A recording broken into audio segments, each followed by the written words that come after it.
Happy New Year, everyone! If you're new here, I'm Mo, and I make motivational videos to hopefully encourage you in gentle ways to give yourself grace while becoming the best version of yourself, whatever that looks like for you. In this video, I'm going to show my favorite way to make a vision board, and stay tuned for a surprise announcement at the end. There are many ways to make a vision board, including saving photos off of Pinterest to make a collage for the background of your desktop, or printing photos to pin on a bulletin board, but my favorite method is to flip through magazines to find pictures or phrases to cut out. It reminds me of my childhood and brings me so much joy. Whatever method you prefer is perfectly fine, but the key is to think of a general feeling or intention you'd like to focus on for the upcoming year, and collect little things along those lines. In my opinion, this is a great alternative for setting New Year's goals when that feels too overwhelming. We can get discouraged by looking at the things we didn't accomplish or feel too daunting to begin, but if we're focused on our core values and intentions, the actions and behaviors just naturally follow. Do you want to feel adventurous this year? Try new things? Do you want to feel cozy, restful, and peaceful?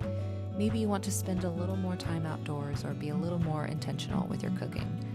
Find pictures or phrases that evoke that thought or feeling, and when you look back over the board throughout the year, it'll remind you to simply try again.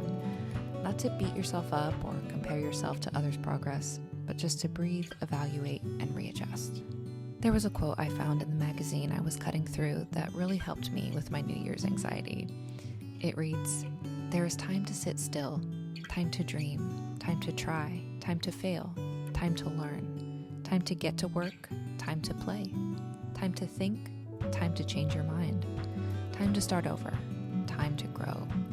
There is no waste of time." My husband and I checked something big off our bucket list, and yet I found myself feeling behind in life because we accomplished this a few years after when I intended to.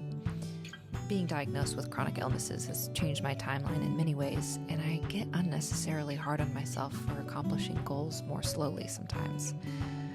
But this quote reminded me to slow down, take a breath, be grateful for the amazing things I have accomplished right on time for me. You, dear viewer, are right on time. Time is on your side. There's time to learn, grow, change, and adjust. We wouldn't appreciate the joyful times if the sorrowful times hadn't taught us to. No timeline is behind. It's just exactly yours, and it's okay to rest in that fact. Well, if you've made it to this point in the video, maybe you noticed a clue or two in the things I was cutting out, but we will be moving to a new house this upcoming month, which means I'll get to film designing and organizing new spaces, room transformations, and we'll have a new background for all my videos. I'm so excited and grateful and can't wait to include you all along the way. Thank you for being here.